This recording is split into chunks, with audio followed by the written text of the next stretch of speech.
muridnya Habib Salim Jindan. Ini berkahnya punya hubungan dengan dzurriyyat Nabi Muhammad. Ada muridnya Habib Salim Jindan namanya Abdurrahman. Nih Bang Maman, kalau kita panggil Bang Maman. Bang Maman ini sholatnya berantakan. Bang Maman ini maksiatnya luar biasa. Maksiatnya luar biasa. Ibadah kocar kacir. Ibadah kocar kacir. Tapi cinta banget sama Habib Salim Jindan. Sampai-sampai beliau itu kalau dia jualan ubi rebus, kacang rebus tengah malam tuh pakai gerobak, jualan dia. Mangkal, jualan makanan-makanan. Tuh kadang-kadang Habib Salim Jindan hampir setiap malam ngegodain dia. Datang, "Man, lo dagang?" "Iya, Beb." "Bungkus semuanya, Man, bawa ke rumah." "Iya, Beb." Dibungkus semuanya. Gak komplain, gak komplain. Kadang orang zaman sekarang ada bilang penglaris. Jadi kalau habis buka belum ada yang beli, pamali mau ngasih-ngasih gratis. Katanya kena sial. Hah? Itu mitos. Lihat didikan Habib Salim Jindan. "Man, baru buka lo, Man." "Iya, Beb." "Bungkus semua, bawa ke rumah." Bukan hanya dibungkus, dianterin ke rumah Habib Salim Jindan. Itu hampir setiap malam. Jadi baru buka, nggak jadi buka, tutup lagi. Orang habis diborong sama Habib Salim, diminta. Itu hampir setiap malam. Hingga akhirnya apa yang terjadi? Gak lama Maman meninggal. Habib Salim Jindan dikabarin sama muridnya, "Beb, Maman meninggal." "Innalillahi." "Sian tuh orang baik," kata Habib Salim. "Sekarang lagi diapain jenazahnya?" "Lagi pengen dibungkus, Beb." "Ya udah, nanti kalau pengen dibungkus mukanya jangan ditutup dulu. Tungguin gue datang." Ini bahasa Betawi nih. Datang Habib Salim Jindan. Ngeliat tuh jenazah tuh, pengen dibungkus, pengen ditutup kain kafannya. Beliau ambil kertas kecil, kotak.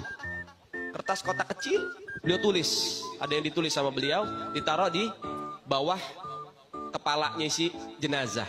Deh, tutup. Sebelum ditutup, habis beliau tulis, ditaruh tuh kertas, beliau bilang, "Man, gue tahu, lo ibadahnya berantakan.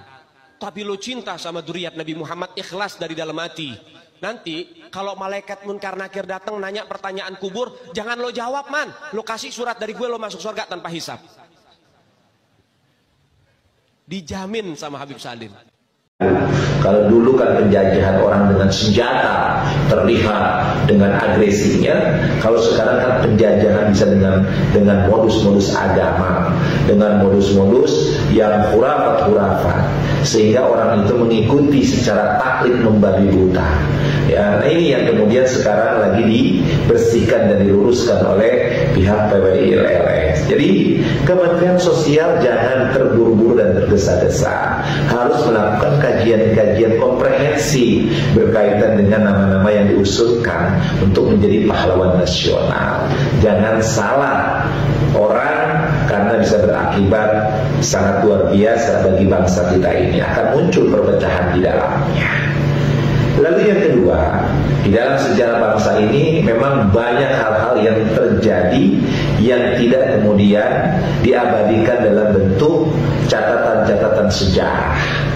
Tetapi sesungguhnya bekas-bekas daripada apa yang dilakukan oleh orang-orang yang berjasa terhadap bangsa ini itu akan nampak terlihat.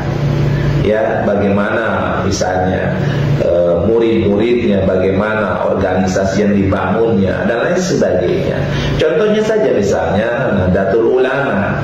Maka Nahdlatul Ulama kita lihat didirikan oleh misalnya Kiai Hasyim Asy'ari sebagai tokoh sentralnya yang dikenal sebagai pendiri Nahdlatul Ulama, walaupun sebelumnya ada inisiasi-inisiasi dari para pendahulunya.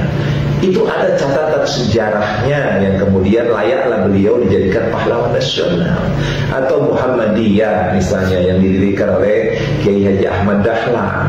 Itu ada terlihat catatan sejarah yang begitu jelas tentang peran Kiai Haji Ahmad Dahlan terhadap bangsa, agama dan negara kita. Nah ini harus dilihat oleh Kementerian Sosial, apakah yang dilakukan oleh Habib Idrus bin Salim Al-Jufri ini ada catatan-catatan sejarah, ada bekas-bekas sejarah berkaitan dengan jasa-jasa yang dilakukan oleh Habib Idrus bin Salim Al-Jufri. Nah mudah-mudahan tentunya adalah ada keinginan dari pemerintah untuk kemudian melakukan kajian, penelitian secara mendalam berkaitan dengan polemik Habib Idrus bin Salim Al-Jubri. Layak atau tidaknya beliau sebagai pahlawan nasional itu harus dilakukan dengan cara kajian-kajian kesejarahan. Nah, mudah-mudahan saja ini bisa memberikan masukan kepada Kementerian Sosial bahwa apa yang dilakukannya itu jangan terburu-buru, tetapi lakukan kajian-kajian yang mendalam, jangan cuma mendengarkan sepihak.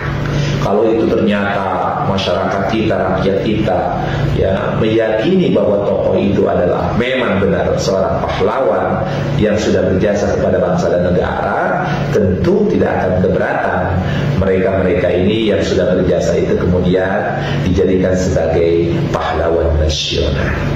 Mudah-mudahan video ini bermanfaat. Allahumma biqila qomitorik. Memang rata-rata di G. Rata-rata di G. Dan menunjukkan juga memang di Arab, terutama di Yaman, penduduk asli Yaman mayoritas J. Pak Alawi sebagai imigran dia itu konsisten di haplogrup yang berbeda dengan mayoritas penduduk Yaman. Secara sejarah sudah konformit bahwa mereka ada dengan DNA ini bahwa mereka adalah imigran.